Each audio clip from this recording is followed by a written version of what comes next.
E veçanta ditës së diel në Shkodër është trafiku i rënduar i automjeteve në dalje të qytetit në drejtim të Baqallekut dhe Moriçanit. Radha automjeteve në pritje arrin deri në rreth 1 kilometër në drejtim të Tiranës, Velipojës, Moriçanit dhe Shirok-Zogaj. Të gjitha automjetet kanë vetëm një dalje nga Shkodra, duke u bashkuar tek rreth rrotullimi i urës së re të Bunës.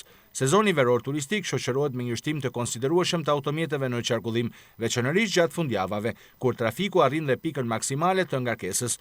Faktikisht, nuk mungojnë inspektorët e policisë së qarkullimit rrugor për të ndërhyrë dhe lehtësuar trafikun, por në kushtet e fluksit të vazhdueshëm në rritje, veprimet e tyre mbeten të papërfillshme. Deri në përfundimin e projektit të zgjerimit të rrugës dhe pikës fundore në harkun e Bërdicës dhe ndërtimin e urës paralele të Baqallekut, trafiku këtu do të vazhdojë të jetë tejet i rënduar. Ajo që e vlen të merret në konsiderat nga Bashkia Shkodër dhe Policia Rrugore është mundësia e orientimit të një kategorie të mjeteve nga Shkodra në rrugën e Gurit të Zi për në kryebushat, ku duke hyrë në aksin Shkodër-Lezhë.